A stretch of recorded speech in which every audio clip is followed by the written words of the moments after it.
મિત્રો, આ એક સત્ય ઘટના છે, તો થોડો સમય કાઢીને આ ઘટનાને અંત સુધી જરૂરથી સાંભળજો. અમદાવાદ શહેરમાં જ્યાં સવારે લોકોની અવરજવર અને વાહનોના ઘોંઘાટથી દિવસ શરૂ થતો હતો, ત્યાં રહેતી હતી આરોહી, એક 22 વર્ષની યુવતી, જેના નાનકડા દિલમાં મોટા સપના જગતમાં હતા. આરોહી પોતાના માતા પિતાની એકની એક સંતાન હતી, એટલે એના માતા પિતાએ એને ખૂબ લાડકોડથી મોટી કરી હતી. પરંતુ આરોહીનું જીવન સરળ નહોતું. તેની આંખોમાં હંમેશા એક ચમક રહેતી, વિદેશ જઈને અભ્યાસ પૂરો કરવાનું સપનું, જેની માટે એ દિવસ રાત મહેનત કરતી હતી. આરોહીનું ઘર અમદાવાદના નારણપુરમાં એક નાનકડી 2 રૂમની ફ્લેટમાં હતું. તેના મમ્મી નીલમબેન ઘરકામ કરતા અને વધારાના સમયમાં બાજુની હોટેલ પર જઈને વિદ્યાર્થીઓ માટે રસોઈ બનાવતા. એના પપ્પા અશોકભાઈ એક નાની એકાઉન્ટન્સી ફર્મમાં કામ કરતા, જેમની કમાણી ઘરના ખર્ચા ચલાવવા પૂરતી હતી, પણ આરોહીના સપના માટે હંમેશા થોડી ઓછી પડતી હતી. આરોહીનું જીવન તેના મમ્મી પપ્પા સાથેના નાના નાના પળોમાં રચાયેલું હતું, અને પોતાના મમ્મી પપ્પા સાથે વીતતા આ સમયને એ ખૂબ અમૂલ્ય માનતી હતી. પણ રાત્રે જ્યારે બધું શાંત થઈ જતું, આરોહી પોતાના રૂમની બારી પાસે બેસીને લંડનની યુનિવર્સિટીઓની વેબસાઇટ પર નજર ફેરવતી. તેનું સપનું માર્કેટિંગમાં માસ્ટર કરવાનું હતું, અને એક દિવસ એવી સફળતા મેળવવાનું કે જેનાથી તે પોતાના મમ્મી પપ્પાને દરેક સુખ આપી શકે. પરંતુ આરોહીનું સપનું સરળ ન હતું. વિદેશમાં અભ્યાસ એટલે લાખો રૂપિયાનો ખર્ચો, વિઝા અને એક અજાણી દુનિયા, એક એવી દુનિયા જ્યાં એકલા રહેવાની હિંમત કરવી પડે. પરિવારની આર્થિક સ્થિતિ એવી ન હતી કે આટલો મોટો ખર્ચ ઉઠાવી શકે. અશોકભાઈએ ઘણી વખત આરોહીને સમજાવી કે બેટા, અહીંયા પણ સારી યુનિવર્સિટીઓ છે, આ બધું જોખમ શા માટે? પણ આરોહીની નિશ્ચય શક્તિ અડગ હતી. તેને IELTSની પરીક્ષા માટે રાત દિવસ મહેનત કરી, સ્કોલરશિપ માટે અરજીઓ કરી, પરંતુ એના ઘરની આર્થિક સ્થિતિ એવી ન હતી કે બહારના કોચિંગ ક્લાસમાંથી ટ્યુશન લઈ શકે. કારણ કે એના પપ્પા તો એક નાનકડી એકાઉન્ટન્સી ઓફિસમાં કામ કરતા હતા, જેમના પગારમાંથી ઘર ખર્ચ માંડ માંડ કરીને નીકળતો હતો. આરોહીને ખબર હતી કે તેના સપના માટેનો ખર્ચ તેના મમ્મી પપ્પા માટે ભારે પડશે. તેથી તેણે નક્કી કર્યું કે તે જાતે જ તૈયારી કરશે અને થોડી આવક મળી રહે એવી મહેનત કરશે. સાંજે જ્યારે તેનો અભ્યાસ પૂરો થઈ જતો, ત્યારે આરોહી પડોશના બાળકોને ટ્યુશન આપવા જતી. ધોરણ 8 અને 9ના બાળકોને અંગ્રેજી અને ગણિત ભણાવવું તેના માટે માત્ર આવકનું સાધન ન હતું, પણ તેની પોતાની તૈયારીનો એક ભાગ પણ હતો. બાળકોને ભણાવતી વખતે તે પોતાની અંગ્રેજીની પ્રેક્ટિસ કરતી, નવા શબ્દો શીખતી અને લેખનની કળા સુધારતી. આ ટ્યુશનમાંથી મળતા થોડા રૂપિયા IELTSના ઓનલાઈન માર્ક ટેસ્ટ અને બીજી સ્ટડી મટીરિયલ માટે બચાવતી રહેતી. દરેક રૂપિયો તેના માટે અમૂલ્ય હતો, કારણ કે તે જાણતી હતી કે આ નાની બચતો તેના સપનાનો મુખ્ય આધાર બનશે. પહેલી પરીક્ષા આરોહી માટે નિરાશાજનક રહી, અને પહેલી પરીક્ષામાં જ એને ખૂબ ઓછો સ્કોર મળ્યો હતો, જે સ્કોલરશિપ મેળવવા માટે ઓછો હતો. રિઝલ્ટ જોઈને તેની આંખો ભરાઈ આવી. રાત્રે જ્યારે ઘરમાં બધા ઊંઘી ગયા, આરોહી પોતાના રૂમની બારી પાસે બેસીને રડી પડી. શું હું આ કરી શકીશ? આ પ્રશ્ન તેના મનમાં ગૂંજતો હતો. પણ બીજા જ દિવસે સવારે જ્યારે નીલમબેન તેના માટે ચા લઈને આવ્યા, તેમણે આરોહીનો હાથ પકડીને કહ્યું, બેટા, રસ્તો મુશ્કેલ છે, પણ તું એટલી મજબૂત છે. આ શબ્દો આરોહી માટે એના સપનાને નવી હિંમત આપતા હતા. પછી તો તેણે ફરી હિંમત કરી અને પોતાની નબળાઈઓ ઓળખી. રાઇટિંગ અને સ્પીકિંગમાં તેને વધુ મહેનતની જરૂર હતી. આરોહીએ ઓનલાઈન ફોર્મ્સ જોઈન કર્યા, જ્યાં વિદેશી વિદ્યાર્થીઓ સાથે વાતચીત કરીને તેની અંગ્રેજી સુધારી શકાય. દરરોજ સવારે ઘરના નાનકડા બગીચામાં ઊભી રહીને તે મોટેથી સ્પીકિંગ પ્રેક્ટિસ કરતી, જેનાથી પડોશીઓ ઘણી વખત એના પર હસતા, પણ તેને કોઈ પરવાહ ન હતી. રાઇટિંગ માટે તેણે દરરોજ એક નિબંધ લખવાનું શરૂ કર્યું અને તેને ઓનલાઈન શિક્ષકો પાસે ચેક કરાવ્યું. આ બધું કરતા કરતા તેનો આત્મવિશ્વાસ વધવા લાગ્યો, અને ખરેખર એની મહેનત રંગ લાવી. બીજી વખતની પરીક્ષામાં આરોહીએ ખૂબ સારો સ્કોર મેળવ્યો, જેના લીધે ઘરનું વાતાવરણ એકાએક ખુશખુશાલ થઈ ગયું. પરીક્ષાની સફળતા બાદ આરોહીએ એક પછી એક બધી જ યુનિવર્સિટીમાં અરજી કરવાનું શરૂ કર્યું. જ્યારે લંડનની યુનિવર્સિટીમાં એડમિશનનો પત્ર આવ્યો, ત્યારે આરોહીના ઘરમાં ખુશીની લહેર ફરી વળી. પણ આ ખુશી સાથે એક એવી મોટી ચિંતા જે હતી, જે કોલેજની ફી અને આરોહીનો ખર્ચ. સ્કોલરશિપ હોવા છતાં બાકીની રકમ એટલી હતી કે અશોકભાઈની આખી જિંદગીની બચત પણ ઓછી પડે. આરોહીએ પોતાના મમ્મી પપ્પાને કહ્યું, પપ્પા, હું ભારતમાં જ અભ્યાસ કરી લઈશ. આટલું જોખમ આપણે નહીં લઈએ.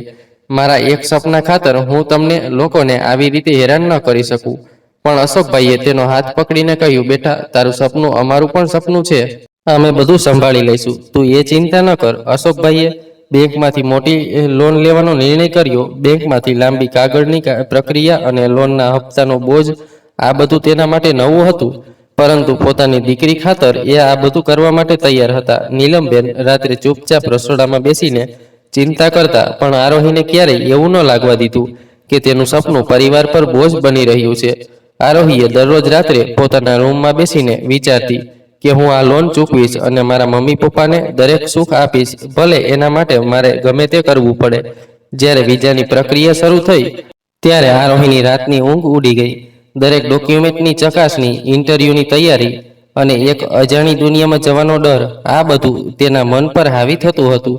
પણ તેના મમ્મી પપ્પાનો ટેકો અને તેનો નિશ્ચય તેને આગળ વધાવતો હતો. અને આખરે એ દિવસ પણ આવી ગયો જ્યારે પોતાના સપનાને પૂરું કરવા માટે એક પગલું આગળ વધી રહી હતી.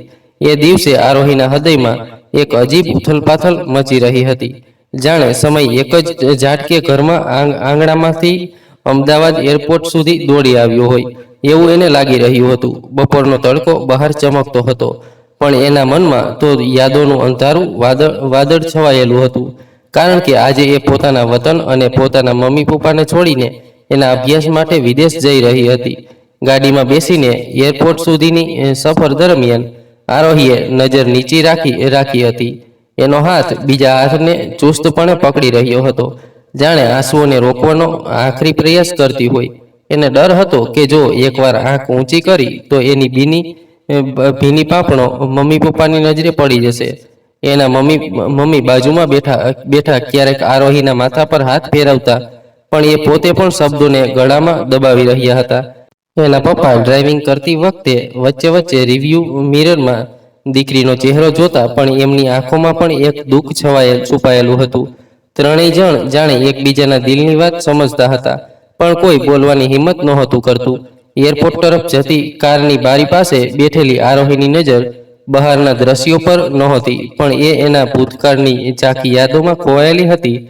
ઘણીવાર તો એનું મન પોતાના મમ્મી પપ્પાને મન ભરીને જોઈ લેવા માટે કહેતું હતું, પરંતુ અંદરથી પોતે ડરતી હતી કે જો એણે એકવાર પણ પોતાના મમ્મી પપ્પા સામે જોયું તો એ પોતાને રોકી નહીં શકે. અને સામે આરોહીના મમ્મી પપ્પા પણ અતિ ભાવુક થઈને ગાડીમાં બેઠા હતા, કારણ કે એમની ગાડીમાં બાજુની સીટ પર બેસતી એક નાનકડી એવી છોકરી આજે એટલી મોટી થઈ ગઈ હતી કે પોતાના મમ્મી પપ્પાને છોડીને વિદેશ જઈ રહી હતી. આરોહીના પપ્પાની નજર સામે એની દીકરીનું બાળપણ તરી આવતું હતું, જે એને વધારે ભાવુક કરતું હતું. અને એના મમ્મી તો એક જ વારમાં એની દીકરીને જોઈ લેવા માંગતા હોય એવી રીતે સતત એની સામે જોયા કરતા હતા, પરંતુ એમણે પણ પોતાના આંસુઓને રોકીને રાખ્યા હતા. આરોહી મનમાં વિચારતી હતી કે એરપોર્ટ સુધીનો સફર ક્યારે પૂરો જ ન થાય, જેના લીધે એને એના મમ્મી પપ્પાને છોડીને ન જવું પડે. પરંતુ આખરે એ સમય આવી જ ગયો જ્યારે આ પરિવાર અમદાવાદ એરપોર્ટ સુધી પહોંચી ગયો. આરોહીના પપ્પાએ એનો બધો જ સામાન ગાડીમાંથી બહાર કાઢ્યો અને આ ત્રણેય જણા એરપોર્ટની અંદર જવા માટે નીકળ્યા. અમદાવાદ એરપોર્ટનું વાતાવરણ એક અજીબ મિશ્રણ હતું. ક્યાંક ઉત્સાહ ઉભરતો તો ક્યાંક વિદાયનું દર્દ. આરોહી એમાં મમ્મી અને પપ્પા જ્યારે એરપોર્ટના પ્રવેશ દ્વારે પહોંચ્યા, ત્યાંની ભીડ અને ધમાલ એના હૃદયની બેચેનીને વધુ ગુંજનારી બનાવી રહી હતી. એરપોર્ટની ચમકતી ફ્લોર, મોટા બોર્ડ અને લોકોની અવાજ એક આધુનિક દુનિયાનો અહેસાસ કરાવતા હતા. પણ આરોહીના મનમાં તો એના વતનની માટીની સુગંધ અને ઘરની યાદોનો ગજગજાટ ચાલતો હતો. આસપાસ નજર ફેરવતા આરોહીએ જોયું કે એરપોર્ટ એક ભાવનાઓનું સમુદ્ર હતું. એક ખૂણે એક યુવાન દીકરી એના વૃદ્ધ માતા પિતાને ગળે લગાડીને રડી રહી હતી. એના પિતાની આંખોમાં આંસુની ધારા વહેતી હતી, પણ એ ચહેરા પર હળવું હાસ્ય લાવી દીકરીને હિંમત આપવાનો પ્રયાસ કરતા હતા. બીજી બાજુ એક નાનો બાળક પોતાના ભાઈને ગળે લગાવી રહ્યો હતો, જાણે એની નાની બાહોમાં આખું વિશ્વ સમાવવા માંગતો હોય. દૂર એક પરિવાર હળવે હસતો હતો, પણ એમની આંખોમાં વિદાયની વેદના સ્પષ્ટ રીતે દેખાતી હતી. આ બધું જોતા આરોહીને લાગ્યું કે એ અહીં એકલી નથી. આ દરેક વિદાયની ઘડીમાં એક સમાન દર્દ અને પ્રેમનો દોર ગૂંથાયેલો હતો. આરોહીના મમ્મી પપ્પા બાજુમાં ઊભા હતા, પણ એમની ચૂપી એક ભારે વજન જેવી લાગતી હતી. એના મમ્મીના હાથમાં આરોહીનું નાનું બેગ હતું, જે ચુસ્તપણે પકડી રહ્યા હતા, જાણે બેગ નહીં પણ એમની દીકરીનો હાથ હોય. એમની આંખો એની લાડકી દીકરી પર ટકી હતી, પણ એમાં એક ગજબનું મિશ્રણ હતું, ગર્વ, પ્રેમ અને એક અકથ્ય ડર. આરુ બેટા, તું બરાબર રહેજે, તારું ધ્યાન રાખજે ને ફોન કરતી રહેજે, એના મમ્મીએ ધીમા અવાજે કહ્યું. પણ એ શબ્દોમાં એક વિનાશ હતી જે આરોહીના હૃદયને વીંધી ગઈ. એના પપ્પા, જે હંમેશા શાંત અને મજબૂત રહેતા, આજે થોડા અલગ દેખાતા હતા. તેના ચહેરા પર એક હળવું હાસ્ય હતું, પણ એમની આંખો એક અલગ જ વાત કહેતી હતી. બેટા, તું તો હંમેશા અમારી હિંમતવાળી દીકરી રહી છે. જા, તારા સપના પૂરા કર અને અહીંયાની ચિંતા બિલકુલ ન કરીશ. તારા પપ્પા બધું જ સંભાળી લેશે, એમણે કહ્યું. પણ એમનો અવાજ થોડો ધ્રુજી ગયો. આરોહીએ એમની આંખોમાં જોયું અને એને લાગ્યું કે આંખોમાં એક આખું બ્રહ્માંડ ડૂબી રહ્યું છે. એમનો પ્રેમ, ચિંતા અને એક અજાણ્યો ખાલીપો. આરોહીએ એના પપ્પાની આંખોમાં જોયું અને એનું હૃદય ભારે થઈ ગયું. એને ખબર હતી કે આ શબ્દો ફક્ત એને હિંમત આપવા માટે હતા, પણ એમની અંદર એક ડર હતો. એ ડર કે એમની નાની દીકરી હવે એકલી એક અજાણી દુનિયામાં પગ મૂકવા જઈ રહી છે.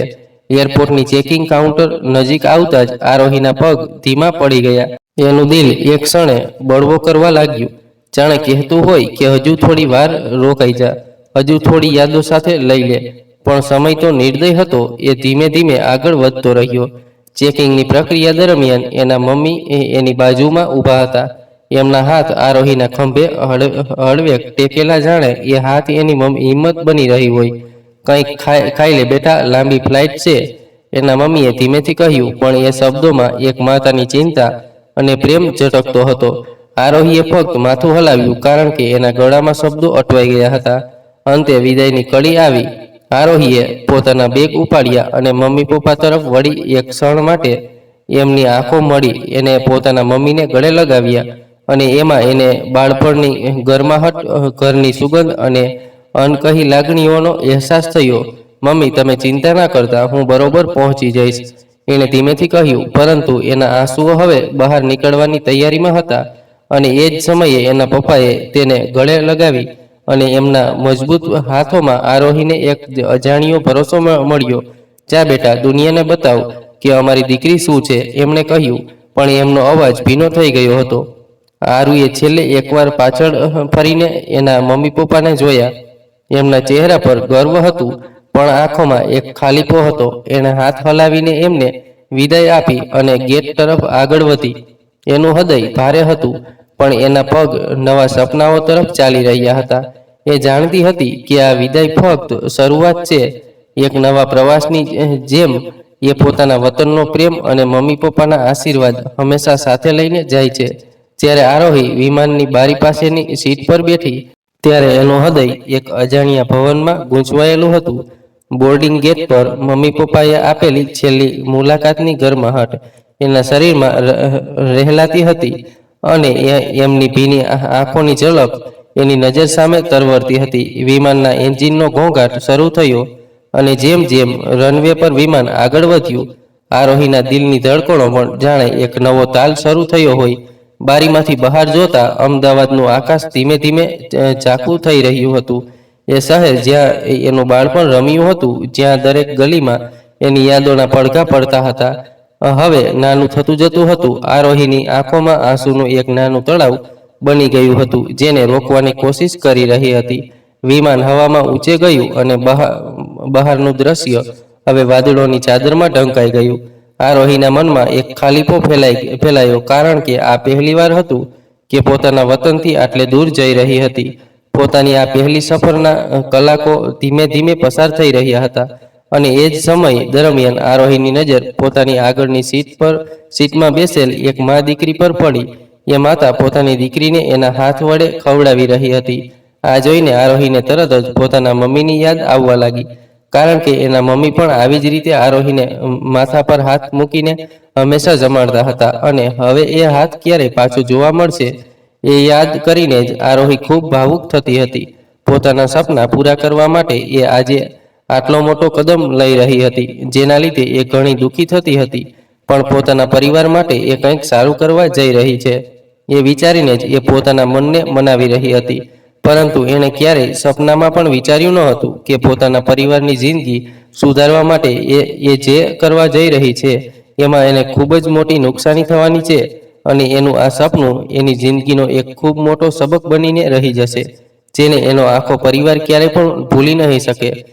પ્લેન લંડનની ધરતી પર ઉતર્યું ત્યારે આરોહીના હૃદયમાં એક નવો ઉદ્દેશ જન્મ્યો. બહારનું ઠંડુ હવામાન, અજાણ્યા ચહેરાઓ અને નવું આકાશ, બધું જ એના માટે અજાણ્યું હતું. એરપોર્ટની બહાર નીકળતા આરોહીની આંખો ચારે બાજુ ફરતી હતી. લોકોની ભીડ, ઝડપથી ચાલતા પગ અને અંગ્રેજીનો ગૂંજતો અવાજ, આ બધું એને થોડું ડરાવી રહ્યું હતું. એના હાથમાં રહેલી બેગ અને ખંભે લટકેલું પર્સ એના એકમાત્ર સાથી હતા. એનું દિલ ધડકી રહ્યું હતું. હું અહીં એકલી કેવી રીતે રહીશ? જો કોઈ ખોટું થઈ ગયું તો? આ વિચારો વચ્ચે એની નજર એક બોર્ડ પર પડી, જેના પર લખ્યું હતું, Aarohi welcome to London. Board પકડેલી એક યુવતી આરોહી તરફ હસતા હસતા આગળ વધી. હાય આરોહી, હું અન્યના, તારા પપ્પાના બોસની દીકરી. ડેડે તારો ફોટો મોકલ્યો હતો એટલે તને ઓળખી ગઈ. અનન્યાનો અવાજ ઉત્સાહથી ભરેલો હતો અને એનું હાસ્ય એટલું ચેપી હતું કે આરોહીના ચહેરા પર પણ હળવું સ્મિત આવી ગયું. અનન્યાએ તેને જોતા આરોહીને થોડી રાહત થઈ. એ અનન્યાને ઓળખતી ન હતી, પણ એના પિતા અશોકભાઈને ઘણી વખત કહ્યું હતું કે એમના સાહેબ એક ભલા અને દયાળુ માણસ. એમની દીકરીને તેઓ આરોહી વિશે ભલામણ કરી દેશે, જેથી બીજા દેશમાં આરોહીને એકલું ના લાગે. અનન્યાને પહેલી નજરે જોતા જ એક એવી યુવતી લાગતી હતી જે આ શહેરની ચમકદમકનો એક ભાગ હતી. એના વાળ, ફેશનથી રંગેલા ચહેરા પર નિખાર લાવતું મેકઅપ અને ડિઝાઇનર કપડાં એ એક મોડેલની જેમ દેખાતી હતી. એની ચાલમાં આત્મવિશ્વાસ હતો અને એની વાતોમાં લંડનની જીવનશૈલીની અનુભવ ઝળકતો હતો. અને બીજી તરફ આરોહી, જે એક સાદા સલવાર કુર્તીમાં વાળની ચોટલી બાંધીને આવી હતી, પોતાને અનન્યાની સામે થોડી સામાન્ય માનતી હતી. પણ અનન્યાની હુફાળું વાતોએ આરોહીના મનનો ડર થોડો હળવો કર્યો. ચાલ આરોહી, પહેલા મારા ઘરે જઈએ. તું થોડા દિવસ મારી સાથે રહેજે, પછી આપણે તારા કોલેજની હોસ્ટેલની વ્યવસ્થા કરીશું, અનન્યાએ કહ્યું અને આરોહીની બેગ લઈને એની ચમચમતી કાર તરફ ચાલવા લાગી. આરોહી ચૂપચાપ એની પાછળ ચાલી. એને આશ્ચર્ય થતું હતું કે અનન્યા, જે એને ઓળખતી પણ નથી, આટલી નિખાલસથી એની મદદ કેમ કરી રહી છે. પણ પછી એને યાદ આવ્યું કે એના પપ્પાએ ઘણી વખત કહ્યું હતું કે એમના સાહેબનો પરિવાર ખૂબ જ ઉદાર અને મદદગાર છે. અનન્યાના પિતા એક સફળ બિઝનેસમેન હતા. એમને પૈસાની કોઈ કમી ન હતી અને એમનું ઘર લંડનના એક સારા વિસ્તારમાં હતું. અનન્યાના ઘરે પહોંચતા આરોહીની આંખો આશ્ચર્યથી ફરી વળી.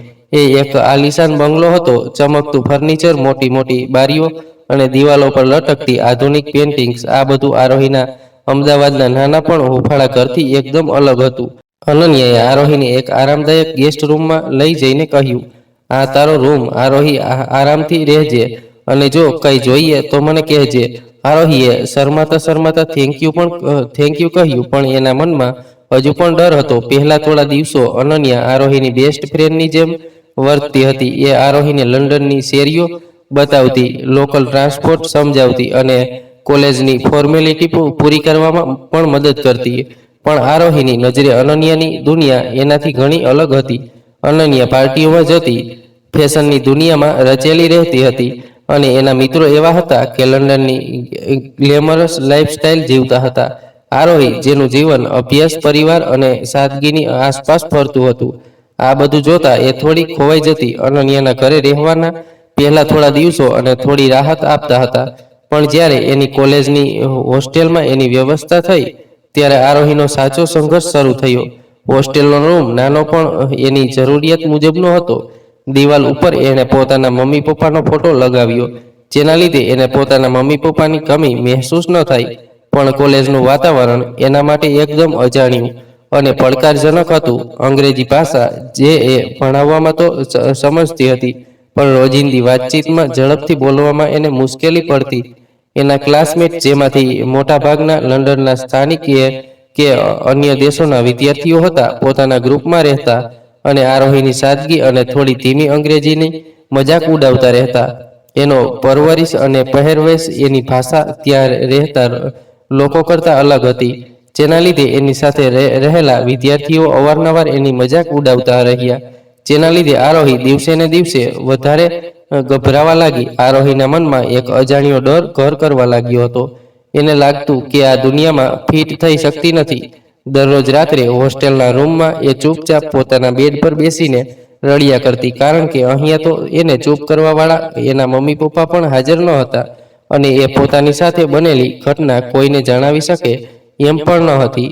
અનન્યા, જે શરૂઆતમાં દિવસોમાં આરોહીની ખૂબ સારી બહેનપણી બની ગઈ હતી, હવે એ પણ પોતાની જિંદગીમાં વ્યસ્ત થઈ ગઈ હતી, જેના લીધે આ બંને વચ્ચે વાતચીત પણ ઘણી ઓછી થઈ ગઈ હતી. ધીમે ધીમે સમય આરોહીનો શિક્ષક બની ગયો હતો. એણે લંડનની રહેણી કરણી, લોકોની ઝડપી જીવનશૈલી અને અંગ્રેજી બોલવાની રીતો શીખવા માંડી. એ કોલેજની લાઇબ્રેરીમાં વધુ સમય વિતાવતી, જ્યાં એને શાંતિ મળતી અને એનું ધ્યાન ફક્ત અભ્યાસ પર રહેતું. એની ભણવામાં હોશિયારી ધીરે ધીરે પ્રોફેસરનું ધ્યાન ખેંચવા લાગી. એમાં જ એક દિવસ એના એક પ્રોજેક્ટને પ્રોફેસરે ક્લાસમાં ઉદાહરણ તરીકે રજૂ કર્યો અને આરોહીના ચહેરા પર પહેલીવાર ગર્વનું સ્મિત ખેલ્યું. એ મનમાં વિચારવા લાગી કે જ્યારે આ વાત એના મમ્મી પપ્પાને ખબર પડશે તો તેઓ કેટલા ખુશ થશે. સમય આવી જ રીતે વીતતો ગયો અને એમાં જ એક દિવસ આરોહી પોતાની કોલેજ બતાવીને એની હોસ્ટેલ પર પાછી જઈ રહી હતી અને ધોધમાર વરસાદ પણ પડી રહ્યો હતો. વરસાદના લીધે ત્યાંનું વાતાવરણ એટલું બગડી જતું હતું કે આરોહીને પોતાના ઘરે જવા માટે કેબ પણ મળતી ન હતી. આરોહી કેબ બુક કરવાનો ઘણો પ્રયત્ન કર્યો, પરંતુ શહેરની વસ્તુ, ટ્રાફિક અને વરસાદના કારણે એક પણ કેબ ઉપલબ્ધ ન હતી.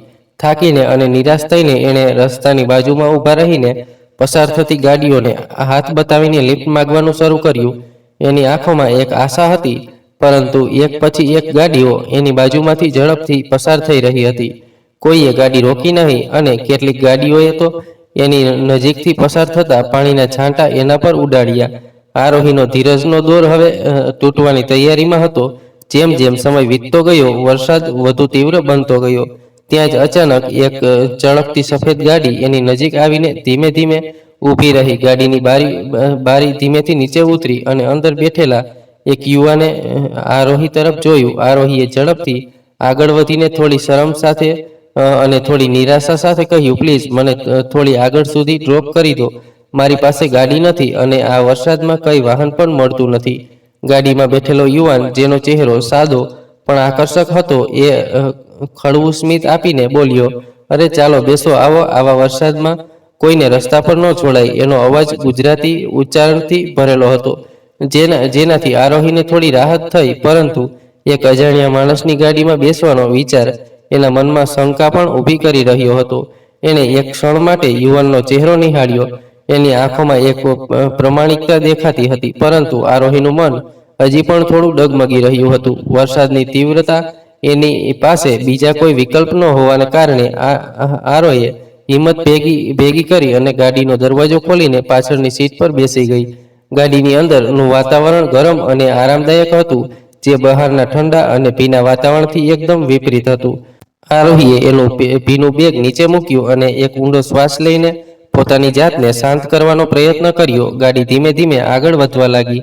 એ યુવાન, જેનું નામ હજી આરોહી જાણતી ન હતી, રિવ્યુ મિરરમાં એની તરફ જોઈને પૂછ્યું, તો તમે ક્યાં જાઓ છો? ઘરે ખરું ને? આરોહીએ ફક્ત માથું હલાવીને હા પાડી. એનું મન હજી પણ થોડું અસ્થિર હતું અને બહુ વાતચીતમાં મૂડમાં ન હતી, પરંતુ યુવાને થોડી હળવાશથી વાતચીત ચાલુ રાખી. આ વરસાદ તો જોરદાર છે નહીં? તમે ક્યાંના છો? ગુજરાતી લાગો છો. આરોહીએ ટૂંકો જવાબ આપ્યો, હા, અમદાવાદ. એનો અવાજ થોડો ધીમો હતો, પરંતુ યુવાનને નિખાલસતા એને થોડી આરામદાયક બનાવતી. વાતચીત આગળ વધતી ગઈ અને થોડી વારમાં આરોહીને ખબર પડી કે આ યુવાન, જેનું નામ અભી હતું, એ પણ એની જ કોલેજમાં અભ્યાસ કરે છે અને એનાથી એક વર્ષ આગળ છે. આ જાણકારીથી આરોહીને થોડી રાહત થઈ, કારણ કે એક અજાણ્યા માણસની ગાડીમાં બેસવાની શંકા હવે થોડી ઓછી થતી હતી. અભીની વાતોમાં એક અજાણી પણ હુંફાળી ગુજરાતી લાગણી હતી. એને કોલેજની કેટલીક રમૂજી વાતો શરૂ કરી, જેમ કે પ્રોફેસરોની ટેવો અને કેન્ટીનના ખાણીપીણીની ચર્ચા. આરોહીએ, જે અગાઉ ચૂપચાપ હતી, હવે ધીમે ધીમે વાતચીતમાં જોડાવા લાગી. એના ચહેરા પર એક હળવું સ્મિત આવ્યું જ્યારે અભીએ એક પ્રોફેસરની નકલ કરી, જેને આરોહી પણ ઓળખતી હતી. ગાડી હવે હોસ્ટેલની નજીક પહોંચી રહી હતી. વરસાદ હજી યથાવત હતો, પરંતુ આરોહીના મનમાં હવે શાંતિ હતી. એક અજાણ્યા માણસ સાથેની આ ટૂંકી મુસાફરી, જે શરૂઆતમાં શંકાઓથી ભરેલી હતી, હવે એક નવી ઓળખાણમાં ફેરવાઈ ગઈ હતી. અભી એ ગાડી હોસ્ટેલના ગેટ પાસે રોકી અને આરોહી ગાડીમાંથી ઉતરી. એક હળવા સ્મિત સાથે આ માણસને થેન્ક યુ કહીને પોતાની હોસ્ટેલની અંદર જતી રહી. બીજા દિવસે સવારે જ્યારે આરોહી પોતાની કોલેજ પર જઈ રહી હતી, એના મનમાં હજી ગઈકાલના વરસાદની ઘટના અને અભિની મદદની યાદ તાજી હતી. કોલેજના મુખ્ય દ્વાર પાસે પહોંચતા જ એની નજર દૂરથી એક ઓળખીતા ચહેરા પર પડી. અભી, જે પોતાના થોડા મિત્રો સાથે કેન્ટીનની બાજુમાં ઊભો હતો, આરોહીને જોઈને હળવું સ્મિત આપીને નજીક આવ્યો. અરે, હોસ્ટેલ ગઈકાલે પહોંચી ગયા ને? ભીના તો નથી થયા ને? એણે રમૂજી અંદાજમાં પૂછ્યું. આરુએ હસીને જવાબ આપ્યો, ના ના, આજે તો વરસાદ નથી. આ નાનકડી વાતચીતથી બંને વચ્ચે એક આરામદાયક વાતાવરણ બન્યું. અભીએ આરોહીને પોતાના મિત્રો સાથે ઓળખાણ કરાવી અને થોડી વારમાં બંને કોલેજના કોરિડોરમાં ચાલતા ચાલતા વાતો કરવા લાગ્યા. આરોહીને અભીની સરળતા અને નિખાલસતા સ્વભાવ ગમ્યો. એ સુરતના એક મધ્યમ વર્ગીય પરિવારમાંથી આવ્યો હતો.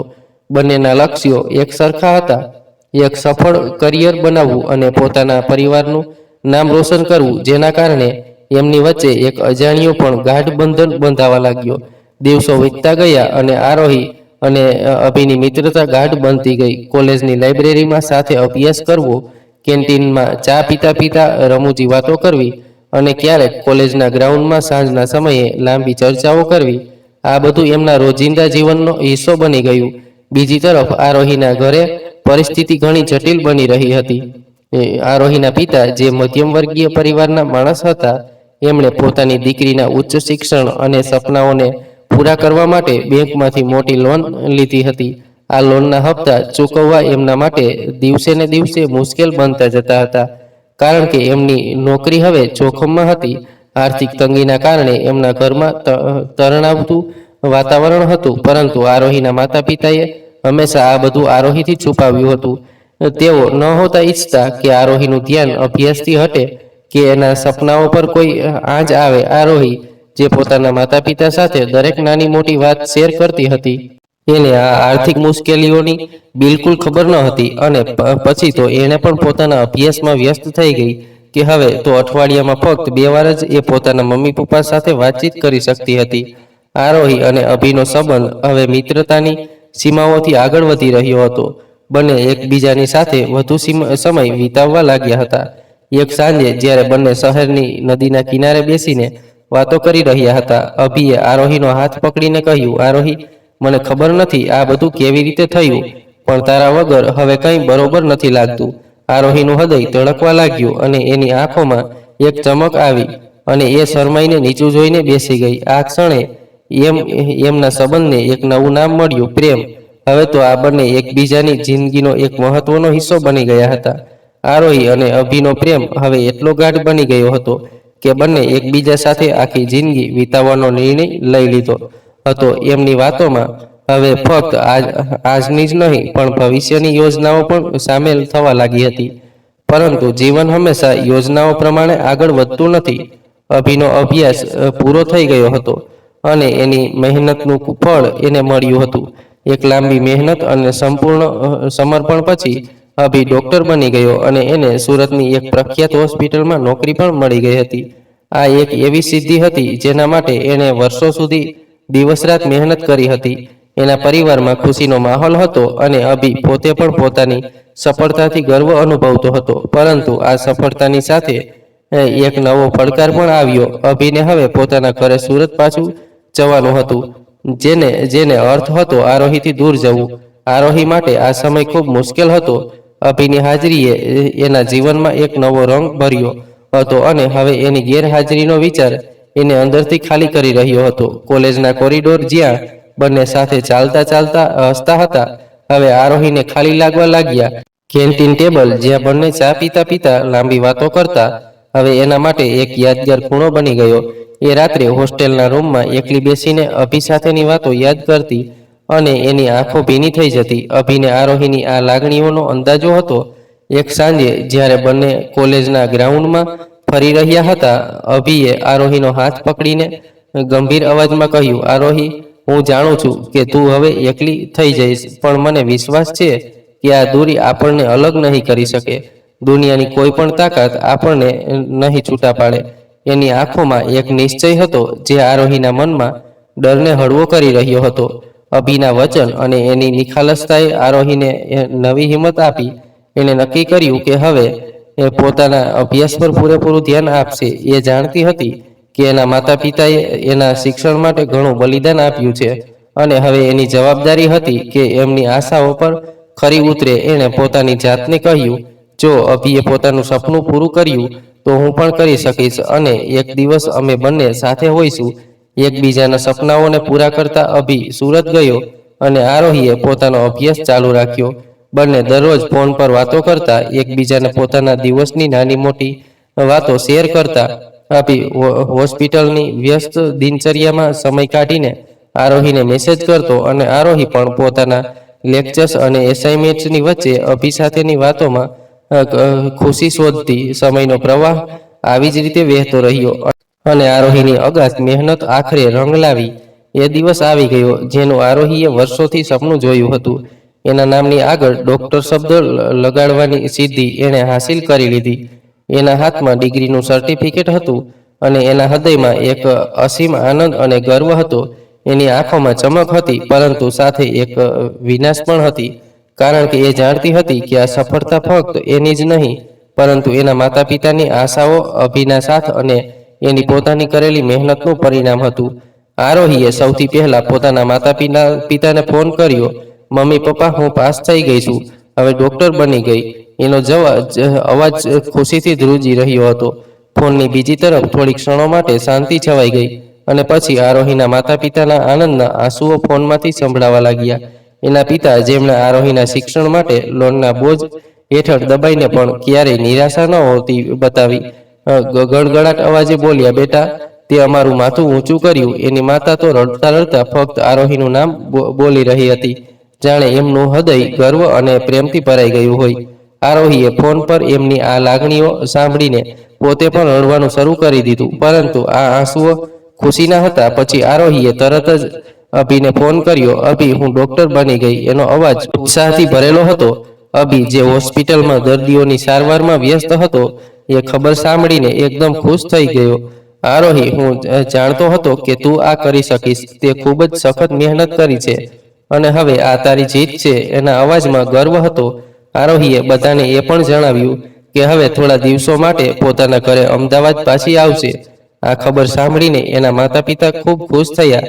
એમણે આરોહી માટે ઘરે એક નાની ઉજવણીનું આયોજન કરવાનું નક્કી કર્યું. અભિ પણ આરોહીના ઘરે આવવાની ખબરથી ઉત્સાહિત હતો. એણે વિચાર્યું કે આ એક સારી તક હશે જ્યારે આરોહીના પરિવારને મળી શકે અને એમના સંબંધ વિશે ખુલ્લી વાત કરી શકે. એણે આરોહીને કહ્યું, હું પણ તારા ઘરે આવીશ. આપણે આ ખુશી સાથે મળીને ઉજવશું અને તારા મમ્મી પપ્પા સાથે વાત કરીશું. આપણા ભવિષ્ય માટે. આરોહીનું હૃદય ખુશી અને ઉત્સાહથી ધબકી રહ્યું હતું. વર્ષોની મહેનત પછી એને ડોક્ટર બનવાનું સપનું પૂરું કર્યું હતું અને હવે એ પોતાના માતા પિતાને ગળે લગાવી એમની સાથે આ ખુશી ઉજવવા માટે ઉત્સુક હતી. એણે હોસ્ટેલના રૂમમાં બધું સરસ રીતે ગોઠવી દીધું હતું. એની બેગમાં એને મનપસંદ કપડાં, માતા પિતા માટે નાની નાની ભેટો અને કોલેજની યાદગાર વસ્તુઓ ભરી હતી. એણે પોતાના રૂમની બારીમાંથી બહાર જોયું, જ્યાં શહેરની ચળવળ ચાલુ હતી અને એના મનમાં એક જ વિચાર હતો, ઘરે પહોંચીને મમ્મીના હાથની રોટલી ખાવી, પપ્પાની ગર્વથી ભરેલી આંખો જોવી અને ઘરના આંગણામાં બેસીને જૂની યાદો તાજી કરવી. પરંતુ આરોહીને ખબર ન હતી કે એની આ ખુશીઓ, આ ઉત્સાહ અને આ યોજનાએ એક અણધારી ઘટનામાં અધૂરી રહી જશે. એરપોર્ટ જતા પહેલા આરોહીએ પોતાના માતા પિતાને ફોન કર્યો. મમ્મી પપ્પા, હું એરપોર્ટ જવા નીકળી છું. થોડી વારમાં ફ્લાઇટ છે અને આજે સાંજે હું અમદાવાદ પહોંચી જઈશ. એનો અવાજ ઉત્સાહથી ભરેલો હતો. એના માતા પિતા, જેની રાહ જોઈ રહ્યા હતા, ખુશીથી બોલી ઉઠ્યા, બેટા, અમે એરપોર્ટ પર તને લેવા આવીશું. સાવધાની રાખજે. આરોહીએ હસીને કહ્યું, ચિંતા ન કરો, હું જલ્દી આવીશ. આરોહીએ અભિને પણ ફોન કર્યો. અભિ, હું એરપોર્ટ જવા નીકળું છું. આજે સાંજે અમદાવાદ પહોંચીશ. તું ક્યારે આવવાનો છે? અભી, જે સુરતમાં હોસ્પિટલમાં વ્યસ્ત હતો, એણે હળવા સ્મિત સાથે કહ્યું, બસ તું પહોંચ, હું તને જલ્દી મળીશ. Safe journey. આરોહીને ખબર ન હતી કે અભી એને સરપ્રાઈઝ આપવા માટે પહેલેથી જ અમદાવાદ પહોંચી ગયો હતો અને એરપોર્ટ પર એની રાહ જોવા માટે તૈયાર હતો. સાંજે આરોહીના માતા પિતા અમદાવાદ એરપોર્ટ પર પહોંચ્યા. એમણે એરપોર્ટના આગમન દ્વાર પાસે ઊભા રહીને આરોહીને રાહ જોવાનું શરૂ કર્યું. એની માતા વારંવાર ઘડિયાળ તરફ જોતી હતી અને એના પિતા દરવાજા તરફ નજર નાખી રહ્યા હતા. બસ હવે આવી જ જશે, એની માતા બોલી, પરંતુ એમના હૃદયમાં એક અજાણી ઉત્સુકતા હતી. અભી, જે આરોહીને સરપ્રાઈઝ આપવા માટે પહેલેથી જ અમદાવાદ આવી ગયો હતો, એ પણ એરપોર્ટના ખૂણે ઊભો હતો. એના હાથમાં એક નાનું ગુલદસ્તું હતું અને એના ચહેરા પર આરોહીને મળવાની ખુશી ઝળકી રહી હતી. એ આરોહીના માતા પિતાને ઓળખતો હતો, કારણ કે એને આરોહીના ફોનમાં એના મમ્મી પપ્પાના ઘણા ફોટોસ જોયા હતા, એટલે દૂરથી એમની ઉત્સુકતા જોઈ રહ્યો હતો. એણે વિચાર્યું કે આરોહી બહાર આવે એટલે એને સરપ્રાઈઝ આપશે અને પછી એના પરિવાર સાથે ઓળખાણ કરાવશે. આરોહીની ફ્લાઇટનો સમય થયો અને એરપોર્ટના આગમન દ્વાર પરથી મુસાફરો બહાર આવવા લાગ્યા. આરોહીના માતા પિતા દરેક મુસાફરના ચહેરા તરફ આતુરતાથી જોતા હતા, એ આશામાં કે આરોહીનો ચહેરો દેખાશે. એક પછી એક મુસાફર બહાર આવતા રહ્યા, કોઈ પોતાના પરિવાર સાથે ગળા મળતું, કોઈ ટેક્સી તરફ ચાલતું, પરંતુ આરોહી ક્યાંય દેખાતી ન હતી. સમય વીતતો ગયો અને આગમન દ્વાર પરની ભીડ ધીમે ધીમે ઓછી થવા લાગી. આરોહીના માતા પિતાના ચહેરા પર ચિંતાની રેખાઓ દેખાવા લાગી અને એના પિતાએ એને ફોન કરવાનો પ્રયત્ન કર્યો, પરંતુ આરોહીનો ફોન સ્વિચ ઓફ આવતો હતો. આટલી વાર થઈ ગઈ, આરોહી કેમ નથી આવી? એની માતા ચિંતાતુર અવાજે બોલી. એના પિતાએ શાંત રહેવાનો પ્રયત્ન કર્યો અને કહ્યું, ચિંતા ન કર, કદાચ બેગ લેવામાં થોડું મોડું થયું હશે. પરંતુ એના હૃદયમાં પણ એક અજાણ્યો ડર ઘર કરવા લાગ્યો. જ્યારે ઘણો સમય વીતી ગયો અને આરોહી હજી બહાર ન આવી, ત્યારે એના પિતાએ એરપોર્ટના સ્ટાફ પાસે જઈને તપાસ કરી. એમણે ફ્લાઇટની વિગતો આપી અને આરોહીનું નામ ચેક કરવાનું કહ્યું. સ્ટાફે પેસેન્જર લિસ્ટ તપાસ્યું અને એક આઘાતજનક ખબર આપી, સર, આ ફ્લાઇટમાં આરોહી નામની કોઈ પેસેન્જરે ચેકિંગ કર્યું જ નથી. એ ફ્લાઇટમાં બોર્ડ નથી થઈ. આ સાંભળીને આરોહીના માતા પિતાને જાણે ઝટકો લાગ્યો. એની માતા આઘાતથી થરથર ધ્રુજવા લાગી અને એના પિતાનો ચહેરો નિશ્ચિત થઈ ગયો. એ શક્ય જ નથી, એણે તો કહ્યું હતું કે એરપોર્ટ જવા નીકળી છે. એના પિતા ગળગળાટ અવાજે બોલ્યા. એની માતા રડવા લાગી, મારી દીકરી ક્યાં ગઈ? એનું શું થયું? અભી, જે દેર રાહ ઊભો આ બધું જોઈ નિહાળી રહ્યો હતો, એના પગ નીચેથી જમીન સરકી ગઈ. એનું હૃદય ધડકતું બંધ થઈ ગયું હોય. જાણે એવું લાગ્યું, આરોહી, જેની સાથે એને થોડા કલાકો પહેલા વાત કરી હતી, જેની રાહ જોવા એ સુરતથી અમદાવાદ આવ્યો હતો, એ ફ્લાઇટમાં જ ન હતી. એના મનમાં હજારો પ્રશ્નો ઊભા થવા લાગ્યા. અભીથી ન રહેવાયું અને આરોહીના માતા પિતા પાસે દોડી ગયો. એણે ધ્રુજતા અવાજે પોતાની ઓળખાણ આપી, નમસ્તે, હું અભી, આરોહીનો મિત્ર. હું એને સરપ્રાઈઝ આપવા સુરતથી અહીં આવ્યો હતો. આરોહીના માતા પિતાએ આશ્ચર્ય અને ચિંતાથી તેની તરફ જોયું. એની માતાએ રડતા રડતા પૂછ્યું, બેટા, તું આરોહીને ઓળખે છે? એ ક્યાં છે? એનું શું થયું? અભીનું હૃદય ભાંગી રહ્યું હતું, પરંતુ એણે પોતાની લાગણીઓ પર કાબુ રાખીને દિલાસો આપવાનો પ્રયત્ન કર્યો. આપ ચિંતા ન કરો, હું હમણાં જ બધું જાણી લઈશ. આરોહી સાથે કંઈક થયું હશે, કદાચ એની ફ્લાઇટ મિસ થઈ હશે કે એ એરપોર્ટ પર જ રહી ગઈ હશે. હું એના મિત્રોને ફોન કરું છું અને એરપોર્ટના સ્ટાફ સાથે પણ વાત કરું છું. અભીના શબ્દોમાં એક આશા હતી, પરંતુ એનું હૃદય અંદરથી ડરથી ધબકી રહ્યું હતું. અભી તરત જ કામે લાગી ગયો. એણે આરોહીના કોલેજના મિત્રોને ફોન કર્યો, એના હોસ્ટેલના વોર્ડન સાથે વાત કરી અને એરપોર્ટના સ્ટાફને વધુ તપાસ કરવા કહ્યું. પરંતુ દરેક જગ્યાએથી એક જ જવાબ મળ્યો, આરોહી એરપોર્ટ જોવા માટે નીકળી ગઈ હતી. આરોહીની ગેરહાજરી એક રહસ્ય બની ગઈ હતી. શું એ એરપોર્ટ જતા રસ્તામાં કોઈ મુશ્કેલીમાં મુકાઈ? શું એની સાથે કોઈ અકસ્માત થયો કે પછી કોઈ અજાણી ઘટનાએ એને ઘરે પહોંચતા અટકાવી? આ પ્રશ્નો આરોહીના પરિવાર અને અભીના હૃદયમાં ગૂંજતા હતા અને એમની પાસે કોઈ જવાબ ન હતો. અચાનક અભીને ફોન વાગ્યો. એના કોલેજનો મિત્ર રાહુલનો, જે આરોહીની હોસ્ટેલની નજીક રહેતો હતો. અભીના હાથ ધ્રુજવા લાગ્યા અને એણે ઉતાવળો ફોન ઉપાડ્યો. રાહુલ, કઈ ખબર મળી? આરોહી ક્યાં છે? એનો અવાજ ચિંતા અને આશાથી ભરેલો હતો. રાહુલનો અવાજ ભારે અને ગંભીર હતો. અભી, તું શાંતિથી સાંભળ. આરોહીનું એક્સિડન્ટ થયું છે. અભીનું હૃદય જાણે ધબકવાનું બંધ થઈ ગયું હોય. એની આંખો આઘાતથી ચાર થઈ ગઈ. કેવું એક્સિડન્ટ? એ ક્યાં છે? એ ઠીક તો છે ને? એનો અવાજ ગરજતો હતો, પરંતુ રાહુલના આગલા શબ્દોએ એની બધી આશાઓ ચૂર-ચૂર કરી દીધી. અભી, આરોહી એરપોર્ટ જવા માટે નીકળી હતી. રસ્તામાં મોટા વાહન સાથે એનું ભયંકર અકસ્માત થયું. એને તરત જ હોસ્પિટલ લઈ જવામાં આવી, પરંતુ એની ઈચ્છાઓ ખૂબ ગંભીર હતી. સારવાર દરમિયાન એ બચી ન શકી. અભીનું આખું શરીર થરથર ધ્રુજવા લાગ્યું. એની આંખોમાંથી આંસુની ધારા વહેવા લાગી અને એના મોંમાંથી એક ચીસ નીકળી. ના ના, એ શક્ય નથી. આરોહી, આરોહી એમ મને છોડીને ન જઈ શકે. કે એ નીચે બેસી ગયો અને એના હાથમાં રહેલું ગુલદસ્તો જમીન પર વેરવિખેર થઈ ગયો. એનું હૃદય જાણે ફાટી રહ્યું હતું. આરોહી, જેની સાથે એણે થોડા કલાકો પહેલા જ વાત કરી હતી, જેની રાહમાં એ સુરતથી અમદાવાદ દોડી આવ્યો હતો, જેની સાથે એણે ભવિષ્યના સપના સંજોયા હતા, એ હવે આ દુનિયામાં ન હતી. અભીની આ ચીસ સાંભળીને આરોહીના માતા પિતા એની તરફ દોડ્યા. એની માતાએ અભીના ખભે હાથ મૂકીને ધ્રુજતા અવાજે પૂછ્યું, બેટા, શું થયું? આરોહી, આરોહી ક્યાં છે? અભીની આંખો લાલ થઈ ગઈ હતી અને એક શબ્દ પણ બોલી ન શક્યો. એના હાથ ધ્રુજતા હતા અને એનું શરીર શોકથી થરથરતું હતું. એણે ધીમેથી ફોન એના પિતાને આપ્યો અને રાહુલને ફોન પર બધી વિગતો ફરીથી જણાવી દીધી. જ્યારે આરોહીના પિતાએ રાહુલના મોંમાંથી સાંભળ્યું કે આરોહીનો અકસ્માત થયો અને એ હવે આ દુનિયામાં નથી, ત્યારે એમનું હૃદય જાણે ફાટી ગયું હોય. એમણે ફોન હાથમાંથી છોડી દીધો અને એમનો ચહેરો નિશ્ચિત થઈ ગયો. ના, મારી દીકરી, મારી આરોહી. એમનો અવાજ ગળગળો થઈ ગયો અને એ નીચે બેસી પડ્યા. એની માતા, જે પાસે ઊભી હતી, આ બધું સાંભળીને ચીસ પાડી, હે ભગવાન, મારી દીકરીને કેમ લઈ લીધી? એ તો ઘરે આવવાની હતી. એની આંખોમાંથી આંસુની ધારા વહેવા લાગી અને એ રડતા રડતા નીચે ઢળી પડ્યા.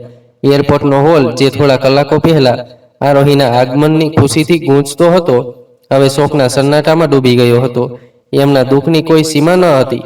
એની ખુશી, એના સપના અને એનો પ્રેમ બધું જ એક ઝાટકે ખતમ થઈ ગયું.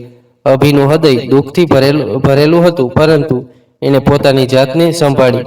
એણે આરોહીના માતા પિતા તરફ જોયું, જેમની આંખોમાં આંસુનો સમુદ્ર હતો, અને ધ્રુજતા અવાજે બોલ્યો, અંકલ, આંટી, હું આરોહીને ઘરે લઈ આવીશ. હું લંડન જઈશ, એનો મૃત્યુ પાછો લાવીશ અને આપણે એની અંતિમ વિધિ ઘરે કરીશું. ચિંતા ન કરો, હું બધું સંભાળી લઈશ. અભીએ તરત જ લંડન જવાની તૈયારીઓ શરૂ કરી. એણે ફ્લાઇટની ટિકિટ બુક કરી, જરૂરી દસ્તાવેજો એકઠા કર્યા અને હોસ્પિટલનો સંપર્ક કર્યો જ્યાં આરોહીનું મૃત્યુ થયું હતું. એનું હૃદય ભારે હતું, પરંતુ એ આરોહીની આખરી યાત્રાને સન્માનપૂર્વક પૂર્ણ કરવા માટે દ્રઢ હતો. એરપોર્ટ પર, જ્યાં થોડા કલાકો પહેલા એ આરોહીની રાહ જોતો હતો, હવે એના મૃતદેહને લેવા લંડન જઈ રહ્યો હતો. એની આંખોમાં આંસુ હતા, પરંતુ એને લૂછી નાખ્યા. આરોહી, હું તને વચન આપું છું, હું તને ઘરે લઈ આવીશ. એને મનોમન નક્કી કર્યું. લંડન પહોંચતા જ અભી સીધો હોસ્પિટલે ગયો. ઠંડા અને નીરવ હોસ્પિટલના કોરિડોરમાં ચાલતી વખતે એનું હૃદય ધડકી રહ્યું હતું. એણે આરોહીના મૃતદેહને લેવા માટેની ઔપચારિકતાઓ શરૂ કરી, પરંતુ ત્યાંના ડોક્ટરોએ એને એક આઘાતજનક સમાચાર આપ્યા. અમને ખૂબ દુઃખ છે, પરંતુ આરોહીનો મૃતદેહ ખૂબ ખરાબ સ્થિતિમાં છે. અકસ્માત ખૂબ ગંભીર હતો અને એની ઈજાઓ એટલી ગંભીર હતી કે મૃતદેહને ભારત લઈ જવો સુરક્ષિત નથી. આરોગ્ય અને કાનૂની નિયમોને ધ્યાનમાં રાખીને અમે તમને એને અહીં જ અંતિમ વિધિ કરવાની સલાહ આપીએ છીએ.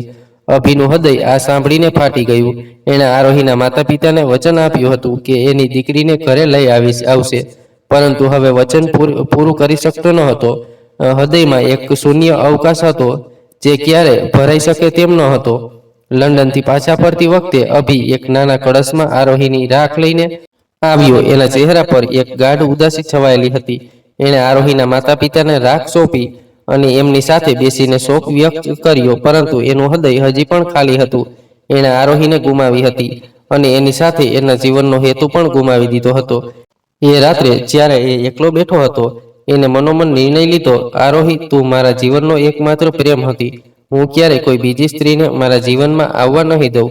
તું હંમેશા મારા હૃદયમાં જીવંત રહીશ. એણે પોતાનો ફોન હાથમાં લીધો અને આરોહી સાથેની જૂની તસવીરો જોવા લાગ્યો. એક તસવીરમાં આરોહી હસતી હતી, એની આંખોમાં સપના ઝટકતા હતા. બીજી તસવીરમાં એ બંને એક કાફેમાં બેઠા હતા, જ્યાં આરોહીએ એના હાથ પર હૃદયનું ચિત્ર દોર્યું હતું. એ યાદોમાં ખોવાયેલો હતો જ્યારે એની નજર એના ફોનમાં એક અનરીડ ટેક્સ્ટ મેસેજ પડી. એ મેસેજ ઘણા દિવસો પહેલા આવ્યો હતો, પરંતુ એની ઉતાવળ અને આઘાતમાં અભિનું ધ્યાન એના પર ગયું ન હતું. એણે ધ્રુજતા અવાજે મેસેજ ખોલ્યો અને એમાં જે લખેલું હતું તે વાંચીને એનું હૃદય ફાટી ગયું.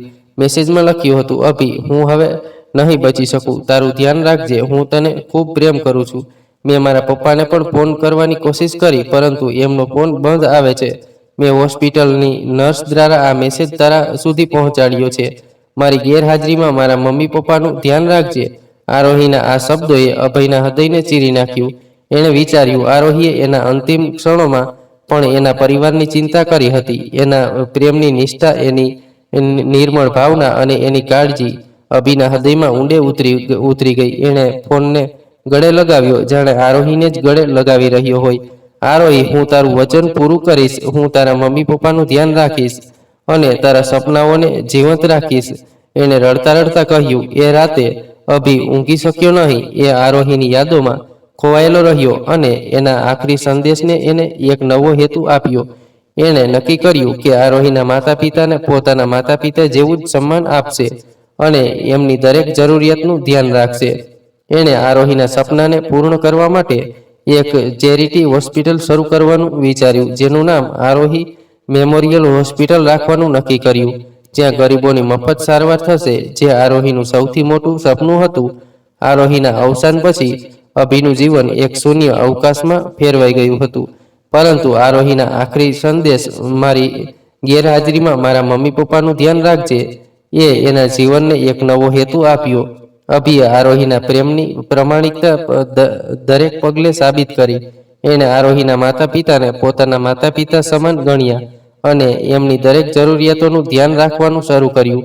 એ દર અઠવાડિયે એમના ઘરે જતો, એમની સાથે સમય વિતાવતો અને એમના ચહેરા પર હળવું સ્મિત લાવવાનો પ્રયત્ન કરતો. અભિએ આરોહીના શિક્ષણ માટે લેવાયેલી લોનની જવાબદારી પણ પોતાના ખભે લઈ લીધી. આરોહીના માતા પિતાએ એના ડોક્ટર બનવાના સપના માટે ઘણું ઋણ લીધું હતું અને આરોહીના અવસાન પછી એ ઋણ એમના માટે ભારે બોજ બની ગયું હતું. અભી એ પોતાની નોકરીમાંથી બચત કરી વધારાના કલાકો કામ કર્યું અને ધીમે ધીમે એ લોનની ચૂકવણી કરી. અભીએ પોતાનું જીવન આરોહીની યાદો સાથે સમર્પિત કરી દીધું. એના ઘરની એક દિવાલ પર આરોહીની તસવીર હતી, જેની સામે દરરોજ સવારે એ થોડીવાર ઊભો રહેતો. આરોહી, તું જ્યાં હોય ત્યાં ખુશ રહે. હું તારા વચનો પૂરા કરીશ. એ ધીમેથી બબડતો. એના ફોનમાં આરોહીનો આખરી સંદેશ હજુ પણ સાચવેલો હતો અને ઘણીવાર એને વાંચીને એના પ્રેમની ઊંડાઈને અનુભવતો. આરોહીની યાદો એના માટે પ્રેરણા હતી, જે એને જીવનના દરેક પડકારનો સામનો કરવાની શક્તિ આપતી હતી. આવી જ રીતે અભિએ પોતાની જિંદગી આરોહીની યાદોમાં સમર્પિત કરી દીધી હતી અને આરોહીના માતા પિતા પણ જીવનભર આ દુઃખ સાથે જીવતા રહ્યા કે કદાચ એમણે પોતાની દીકરીને એટલી દૂર એમનાથી દૂર ન મોકલી હોત તો આજે એ એમની પાસે હોત. વહાલા મિત્રો, આ ઘટના પરથી આપણને એટલું તો જરૂરથી શીખવા મળ્યું કે આજના ઝડપી અને ભૌતિકવાદી યુગમાં જે સંબંધો ઘણીવાર સુવિધા અને લાભ પર આધારિત હોય છે, અભી જેવા લોકો દુર્લભ છે. એને ન માત્ર આરોહીના પ્રેમને આખી જિંદગી સમર્પિત કરી, પરંતુ એના પરિવારની ચિંતાને પણ પોતાની ફરજ સમજી. એનો નિર્ણય કે એ આરોહી સિવાય કોઈ બીજી સ્ત્રી સાથે લગ્ન નહીં કરે, એના પ્રેમની શુદ્ધતા અને દ્રઢતાનું પ્રતીક છે. આવી નિષ્ઠા આપણને શીખવે છે કે સાચો સંબંધ એ જ છે જે આખરી શ્વાસ સુધી નિભાવવામાં આવે છે. અભિની વાર્તા દરેક યુવાન માટે એક પ્રેરણા છે કે જે પ્રેમ એ માત્ર લાગણી નથી, પરંતુ એક જવાબદારી અને સમર્પણ છે જે જીવનના દરેક પડકારમાં સાથ આપે છે. અને માતા પિતાએ સંતાનોના શિક્ષણ કે કારકિર્દીના નિર્ણયો લેતી વખતે એ બાબતનું ધ્યાન રાખવું જોઈએ કે એમના બાળકો એમની નજરથી એટલા દૂર ન જાય કે કોઈ અણધારી ઘટના બનવા પર એમની પાસે પહોંચવું અશક્ય બની જાય. આ ઘટના આપણને શીખવે છે કે માતા પિતાએ સંતાનોના સપનાને ટેકો આપવો જોઈએ, પરંતુ તો આ ટેકો આર્થિક સ્થિતિમાં અને વ્યવહારિક ધ્યાનમાં રાખીને હોવો જોઈએ. જો આરોહીના માતા પિતાએ એમની આર્થિક મર્યાદાઓને સ્વીકારીને આરોહીને ભારતમાં જ શિક્ષણ આગળ વધારવાની સલાહ આપી હોત તો કદાચ આ દુર્ઘટના ટળી શકી હોત. આ બોધપાઠ દરેક માતા પિતા માટે એક ચેતવણી છે કે સંતાનોના સપના મહત્વના છે, પરંતુ એની સુરક્ષા અને નિકટતા એનાથી પણ વધુ મહત્વની છે. હાલમાં જ બનેલી અમદાવાદની પ્લેન દુર્ઘટનાને પણ અનુલક્ષીને છે. તો વાલા મિત્રો, આ એપિસોડ આપને પસંદ આવ્યો હોય તો ખાસ આપણી આ ચેનલને સબસ્ક્રાઇબ કરવાનું ભૂલશો નહીં, જેથી આવી જ સત્ય ઘટના અને સત્ય ઘટના પર આધારિત કહાની આપને સમયસર સાંભળવા મળતી રહે. તેમજ મિત્રો, આ કહાની વિશે આપનું શું કહેવું છે તે પણ આપ અમને કોમેન્ટ બોક્સમાં જરૂરથી જણાવજો. તો ફરી મળીશું મિત્રો નવા એપિસોડ સાથે. ખૂબ ખૂબ ધન્યવાદ. જય શ્રી કૃષ્ણ.